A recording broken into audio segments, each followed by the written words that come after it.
నడిచొచ్చే రాజకీయ గ్రంథాలయం, 40 ఏళ్ల అనుభవాల విశ్వవిద్యాలయం, నిత్య నూతన ఆలోచనల విజ్ఞాన క్షేత్రం అయినటువంటి మాన్యశ్రీ ముఖ్యమంత్రి, గౌరవ ముఖ్యమంత్రి శ్రీ నారా చంద్రబాబు నాయుడు గారికి ఓటమికి తడవని గుండె, ఒక చేత్తో పసుపు పచ్చ జెండా, మరో చేత్తో అభివృద్ధి అజెండా పట్టుకొని భవిష్యత్తుకు భరోసా ఇస్తున్నటువంటి మన యువనేత, ప్రియతమ నేత శ్రీ నారా లోకేష్ గారికి, పసుపు సైన్యపు వేడుక అయిన ఈ మహానాడుకు విచ్చేసినటువంటి నాయకులకు, నిస్వార్థమైన కార్యకర్తలకు నమస్కారం. ఈ రోజు గడప గడపలో లక్షలాది మంది తెలుగు సైన్యం ఒక చోట కలుసుకుంటున్నారు అంటే, అదే విధంగా మాలాంటి వాళ్లు ఎక్కడో ఉన్నా ఈ రోజు రాష్ట్రానికి తిరిగి వచ్చి ప్రజాసేవ చేయాలి అని ముందుకు వస్తున్నామంటే దానికి మొట్టమొదటి కారణం మరణం లేని మహానాయకులు, అకుంఠిత దీక్షా దక్షులైనటువంటి అన్న నందమూరి తారక రామారావు గారు. తలెత్తుకునేలా, తెలుగు జాతి గర్వపడేలా, ప్రపంచమంతా మన వైపు చూసేలా అమరావతి నగరం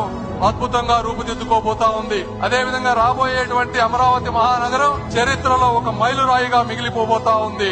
అదేవిధంగా మరి ఆగిపోయిన పోలవరం, నారా చంద్రబాబు నాయుడు గారు ఎన్నిసార్లు ఢిల్లీ వచ్చేవారు, ఎన్నిసార్లు కేంద్ర మంత్రులతో కలిసేవారు, ఏ విధంగా పోలవరాన్ని నెలలా ఫాలో అప్ చేస్తూ ముందుకు తీసుకువెళ్లారు ప్రత్యక్షంగా చూసినటువంటి వ్యక్తిని. విశాఖ స్టీల్ ప్లాంట్ ని అర్ధరాత్రి 12-1 గంటల వరకు కూర్చొని స్టీల్ మినిస్టర్స్ తోటి, నిర్మలా సీతారామన్ గారితో కూర్చొని దానిని పూర్తి చేసినటువంటి మహానుభావులు శ్రీ నారా చంద్రబాబు నాయుడు గారు.